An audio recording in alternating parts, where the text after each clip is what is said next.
What is going on, beautiful people of the internet? And today we're going to be reviewing a really great game, in my opinion.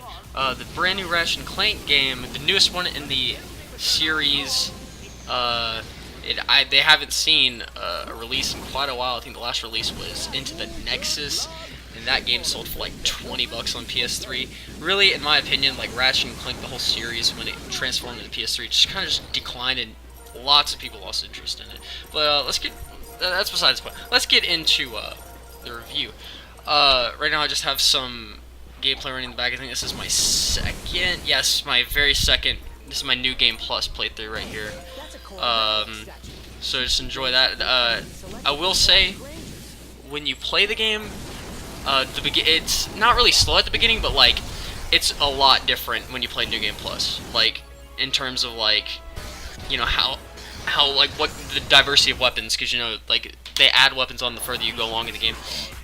But like in New Game Plus, you really get to have a full experience of the game. Like you see me just like switching between all the weapons because like I think I needed to get a trophy for the Groovachon to get the platinum trophy. But yeah, the trophies really like force you to use all the weapons. Not really all the weapons. Well, I mean you have to upgrade them all. So I mean just like naturally you're gonna want to use all the weapons just to see all the upgrades and stuff. And yeah, it's a really interesting upgrade system. But anyways, let's get into the review here.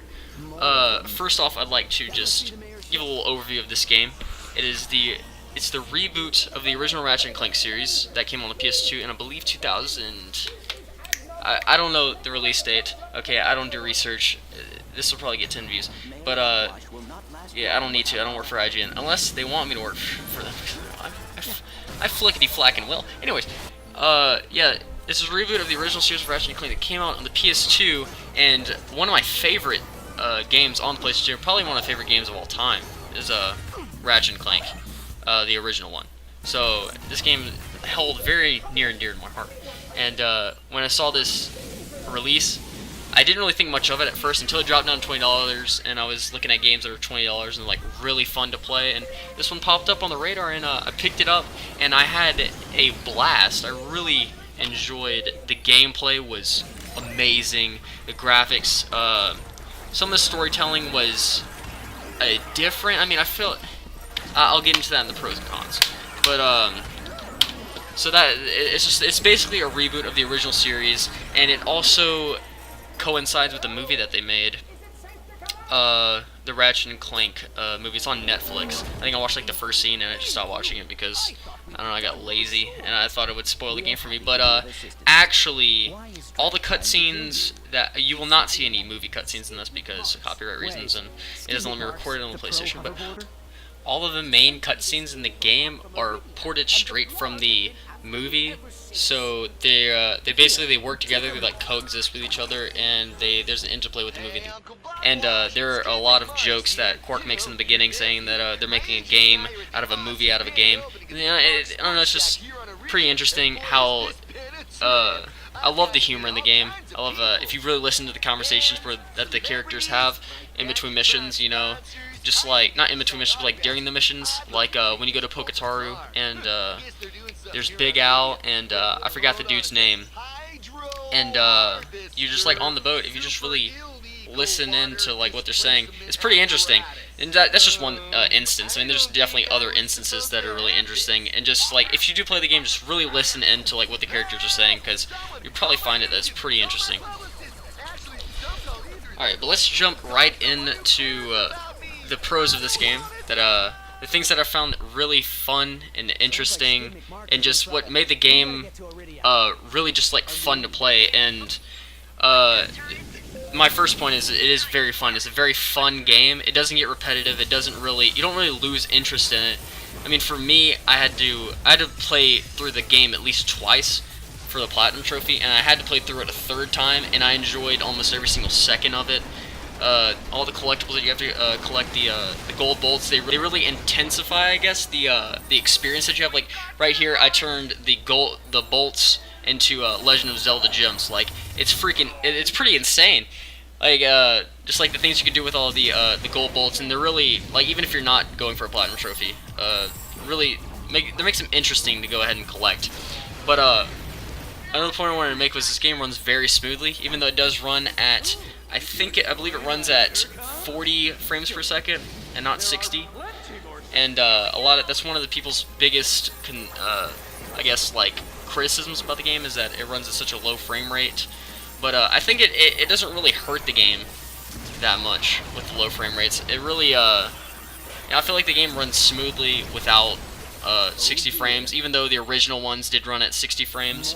But I don't know. Some people who play the original ones, they do say that it feels different to them. But to me, it didn't really. It did feel different, but like in an innovative way. All right. Also, the graphics are great, and the storytelling it's like a mix-up to me. Okay, to me, I found it very interesting how the movie and the game, like coincided, and there was kind of an interplay between them. But I do want to touch on the story later on in this video. Also, this game shows that a great game doesn't need to be as realistic as possible. It could be a cartoony game like this, and that, with not simple, I guess simple level design and something like it doesn't have to be complex, just be a nice, fun game to play, and it could still be fun. Like, you don't have to have, the amazing graphics. It still looks like a cartoon, but it looks amazing. It doesn't have to look realistic and stuff. Also, I wanted to mention how when you die, the respawn time is almost instant. As you just saw that I just died there, I spawned almost instantly, and that's also something I really liked about the game, is how quickly you got back into the action, and like how the loading screens were very quick, because right before I played this game, I played Final Fantasy 15, and that game loading screens are annoying. They're like a full minute long, and it's really annoying, but the loading screens are really quick, and that's really good. I really think it was a good way to reboot the series, because, in my opinion, once the PS3 came out, I think Crack in Time was a really good one, and that was just really the only one that anyone ever really liked, and it lost a lot of fans for that. And I feel like this is a good way to get fans more interested and really open up more options for the story in the future, because with this reboot, that does suggest that maybe we'll be getting another one, which I'd really like, because I'd definitely buy that on release date. It's a very good game. Also, if you are a trophy hunter, this game should be perfectly suit you, because it's very fun. The trophies are easy. I wouldn't say they're easy to get all around. I mean, there's still some challenge to it. There is one missable trophy where you have to hit every single enemy in the game with the Groovatron. That was pretty annoying. I had to do a third playthrough for that, but like, I guess I enjoyed the game so much that it didn't really matter to me. And also, funny story was the final boss was the last person that hit the Groovatron. I kept missing it. But yeah, that hurts. But anyways, let's get into the cons of the game. The things I felt that kind of lacked in some areas, and there's not many of them, but I do feel like these are things that the company Insomniac could improve on for the next games. I did find that there was a lot of glitches. Not a lot of glitches, but like it was very easy to glitch into walls or like find alternate routes besides the linear route that they give you. Also, I did get stuck on Caballo 3, and I thought I was going to have to completely restart my playthrough. I freaked out. Basically, I got like stuck into a wall during a cutscene, and like the cutscene pushed me back, and I was completely trapped into an area that I couldn't get out of. And yeah, so there are some glitches. I saw some videos that this game is very glitchy, and that is a criticism. And also, I wanted to talk about the storyline, because it is a con, but I also think it's somewhat of a pro. But the bad thing about the story was it really takes away from the original story. It being a reboot, the story got changed up a lot, since there was a movie with it, and the movie it had to appeal to a certain dynamic, I guess. I don't know what they were going for exactly, but the original game, Ratchet was more or less a completely different character than the one in this. He was like a hard-headed, naive character that didn't really like. He was just a kid basically, and he found he found Clank, and he didn't like Clank at all. He didn't want to be with Clank at all, and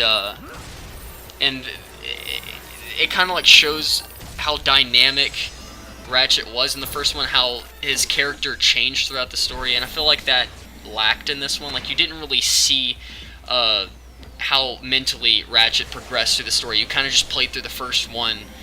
But I mean, it didn't really affect me personally because I've played through the first one so many times. I know how the story goes, and I didn't really need to be told the story again. I just kind of wanted a Ratchet and Clank to play. You know, like a Ratchet and Clank in my hands to play a very fun game, a very enjoyable, very replayable game that I can always come back to if I need a game to play. So it was very good, and I feel like this would affect newcomers.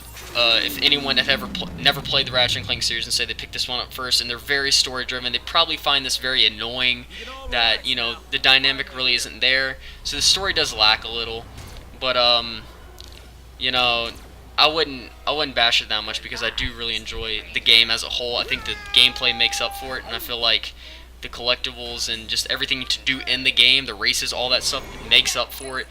And but I don't know, that's kind of it's kind of just an opinion that I have, and I guess other people can feel the way that they do about that. Alright, so the final scores that I'm going to give this, I'm going to give the gameplay a 9 out of 10. The gameplay was very fun, very replayable gameplay, and I'm going to give the story a 7 out of 10. You know, the story kind of lacked a little. It was kind of a mediocre story, but very enjoying for me since I knew the Ratchet and Clank series, and I knew it had, like, I had a lot of nostalgia playing it, and I guess that did affect my opinion of the game a lot. Also, I want to give the presentation of the game a 9 out of 10 because the game just graphically looks amazing to me. It did nothing but innovate from the original game graphically, and this game really defines how a remaster should really be made, you know, not just a complete port over from the PlayStation 2, but really starting the game completely over and making a game that the fans are going to love. But, yeah, that's going to be it. Overall score, I'm going to give this game a 9 out of 10. A great game. If you have $20 laying around, you need to have this game. It's a really great game. You're going to love it, and if you don't, then, you know, $20, it's worth more than $20, but if you don't like it, then it's still worth your money. But if you're a returning Ratchet and Clank fan like me, then you're definitely gonna love this game. It's still gonna feel like Ratchet and Clank. It's still gonna feel like how it did when you played on the PS2. And I promise you're gonna love this game just like I did. It was a great game, and it doesn't go without flaws. There are some things here and there that do happen to stick out, but you know what? It can be perfect. Obviously, Insomniac needs to work on a few things, and hopefully they do work on those things in the up-and-coming new Ratchet & Clank games, because I'm very excited for the future of the series. Anyways, guys, if you did like the video, please drop a like. If you like me, go ahead and subscribe, and be looking out for a Persona 5 review. I'm going to be picking up that game on Saturday, and I will beat it and platinum it, and then try to give you guys a review of it, because apparently it's the best JRPG of 2017, and I'm very excited to see what Persona has to offer. But anyways, Ratchet & Clank was great, and this video's been great. It's been great. Alright, guys, I will see you guys later. Peace.